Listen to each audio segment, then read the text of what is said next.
Vamos chegando, vamos embora. Agora sem parar, hein, fã de esportes. Obrigado aí pela sua participação já de ultimão. Galera que tá participando com a gente com a hashtag ESPNFCBR. Vamos falar desse Flamengo e Criciúma. O jogo não foi no Rio de Janeiro, nem em Santa Catarina. O jogo foi lá no Mané Garrincha, lá em Brasília. E olha, eu quero saber dos senhores como é que foi essa partida, porque foi uma partida que eu acho que até certo ponto foi tranquila. Sim, jogar contra o Criciúma nunca é fácil, né? Diga-se de passagem, é bom a gente sempre falar isso, né? Baita de uma equipe legal de a gente assistir também, né? Consegue construir, tanto é que construiu o placar de 1-0, amarrou o jogo ali, mas de repente, no segundo tempo, aconteceu um pouquinho de tudo. Vamos aos poucos, então, André Donk, boa noite pra você, seja bem-vindo. Gostou desse Flamengo? Gostou desse Criciúma? Gostou da partida hoje, Donk? Boa noite. Boa noite, Luciano, Nath, Bubu, fã de esporte, sempre bom estar com vocês.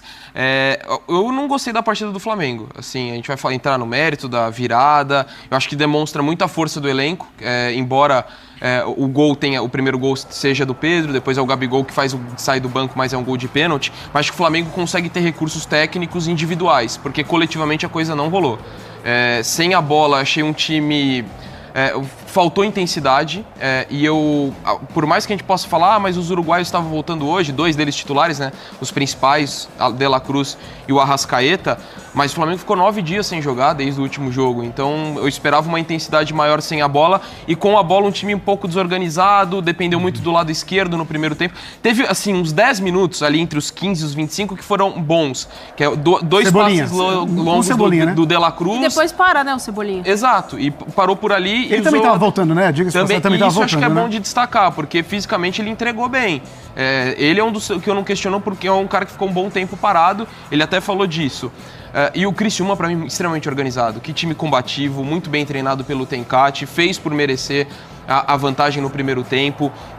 Tirando os espaços do Flamengo, sabendo explorar suas chances, teve muito mais finalizações na primeira etapa, tanto que o jogo termina, mesmo com a blitz do Flamengo ali no fim, o Criciúma teve 16 finalizações contra 15, o Flamengo não acertou o alvo no primeiro tempo, então acho que o Criciúma foi melhor e o Flamengo cresce muito a partir dos lances, que a gente vai debater depois, mas também por conta dessa questão do banco, de você ter recursos, e ainda que não coletivamente não tenha funcionado, mas tenha entrado no Luiz Araújo, que tem sido importante do Flamengo, então individualmente, acho que as coisas permitiram que o Flamengo conseguisse ser competitivo e conseguisse essa vitória, mas coletivamente não gostei do jogo, achei que foi abaixo, a intensidade sem a bola, a questão da organização também pecou quando o time teve a bola, coletivamente não fluiu. E o Criciúma, para mim, fez mais uma grande partida, um belo trabalho, tem se destacado. E só um ponto, que eu acho que não justifica a atuação ruim do Flamengo, mas não pode ser ignorado, porque influencia. O gramado péssimo. A bola para circular era muito complicado e isso acaba prejudicando o time mais técnico. Você via muitas vezes a bola quicando, às vezes levantava areia em algumas inversões de jogo. Então é um aspecto que, para mim, influenciou, mas não serve de justificativa para uma partida que o Flamengo não apresentou um grande futebol. Daqui a pouco a Renata Ruel vai falar justamente desse lance aí, que é o segundo pênalti. Vamos falar também do primeiro pênalti, se é que há discussão. E tem também o lance ali no meio dos 2 pênaltis ali, o lance do goleiro do Criciúma, que acaba subindo o pé, tirando uma bola que havia batido no travessão. Daqui a pouco a gente fala desse lance. Será que ele levantou demais a perna ali, quase atinge a cabeça do Léo Pereira e tudo mais? 3 lances polêmicos. Daqui a pouquinho a nossa arbitragem vai ser discutida por aqui. Mas antes vamos para os números dessa partida, onde o Flamengo teve maior posse de bola, com 62%, mas as finalizações ficaram pro lado do Criciúma. Foi mais ou menos o que o Donk falou aqui, o Criciúma conseguiu produzir mais, mesmo com menos posse de bola, apesar das finalizações certas, tem um número maior aí pro Flamengo, assim como as grandes chances, né? Ações na área rival, 25-20, aí também um número maior pro time rubro-negro, e escanteios 7-4. Mas em determinado momento da partida, Criciúma controlando a partida de maneira coerente ali, né? Contra esse Flamengo que não conseguia produzir. E fica muito nisso também, na Natália, na volta dos uruguaios. Sim. Ótima Copa América, tudo mais. Voltando, o Flamengo ganha força com os uruguaios, mas criatividade talvez seja o maior problema hoje desse Flamengo antes de tudo acontecer, da tempestade acontecer. Boa noite, rapaz. Boa noite ao fã de esporte. Mas se a gente pegar o melhor momento no recorte Tite no Flamengo é sem jogadores. O desempenho do time cresceu, né, nas adversidades que ele teve, de lesão e de jogadores na Copa América. Ele arrumou uma alternativa, ele arrumou alternativas para que ele conseguisse desempenhar melhor. O Flamengo não desempenhava bem no começo da temporada, muito questionado, né?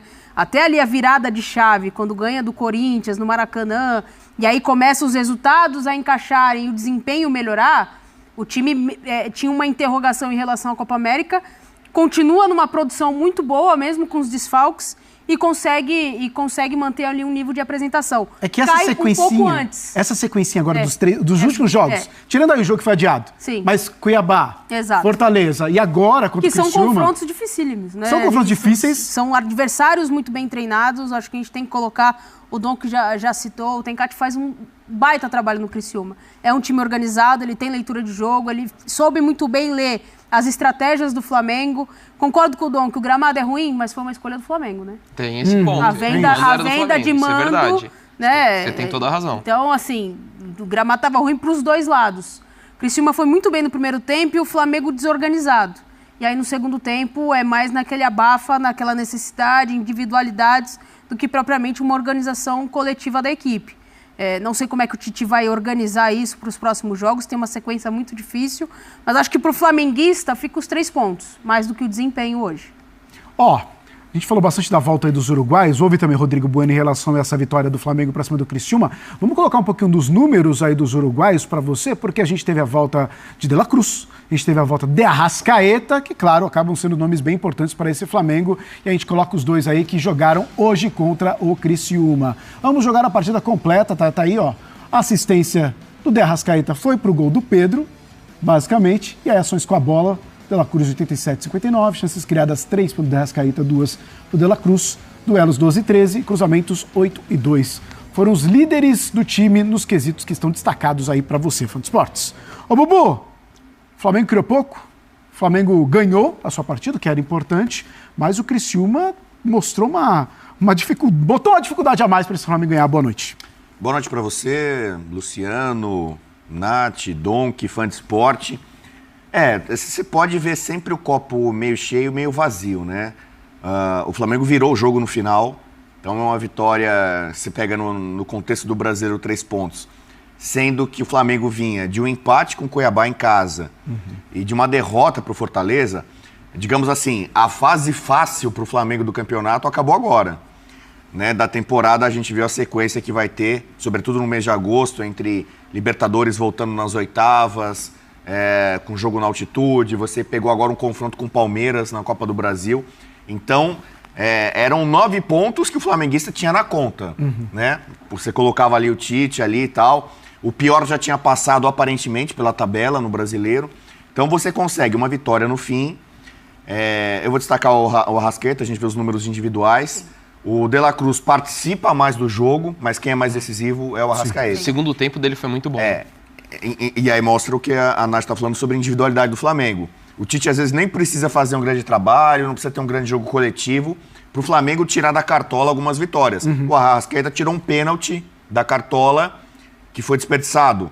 E pouco depois ele tira da cartola um passe, uma assistência que serve o Pedro para fazer o gol de empate. E a outra notícia positiva, o Gabigol. Né? Hoje teve gol do Gabigol. Hoje valeu. Hoje teve gol do Gabigol, um gol importante, decisivo, para ele ter confiança, a torcida, claro, em grande número em encerra uma Brasília. saída nessa janela, né? Que já fez os 7 jogos. Exatamente. Então o Gabigol também é uma notícia positiva, o Arrascaeta, o De La Cruz acho que já é uma figura sólida no meio campo, é um cara que você já conta com ele, ele é muito regular, ele não alterna, né? Sempre contribui demais para o Flamengo. Então acho que a partir de agora a gente vai ver o real poderio desse time do Flamengo. Bubu, deixa eu te... Fala, meus queridos e minhas queridas, muito boa noite. O Flamengo venceu, mas não convenceu. Os 3 pontos, muito importantes, né, para essa caminhada aí em busca do título do Campeonato Brasileiro de 2024. Mas se continuar desse jeito, não dá. Eu não sei por que Léo Ortiz ainda não é titular nesse time e também Matias Vinha. Ayrton Lucas não está vindo bem. Eric Pulgar, terceira partida dele abaixo da média. É complicado, né? Complicado. O Flamengo aí foi para 44 pontos. Né? O Botafogo estava ganhando o Internacional, até quando eu vi, estava ganhando de 1-0, está indo para 49 pontos. O Palmeiras ainda joga hoje às 9 horas da noite, pode ultrapassar o Flamengo, então o Flamengo tem que ficar atento, o Flamengo não pode dar mole, o Flamengo tem que jogar com muita garra e muita determinação, né? Algo que me chamou a atenção foi no final do jogo aí, ali dentro do gramado, a repórter da Rede Globo foi conversar com o Gabriel Barbosa e perguntou ele sobre ele continuar no Flamengo em 2025. Gabriel Barbosa disse o seguinte, abre aspas, a minha vontade todo mundo sabia e sabe. Foram acordadas muitas coisas que não foram cumpridas. Na minha opinião, não agiram de maneira boa com um ídolo.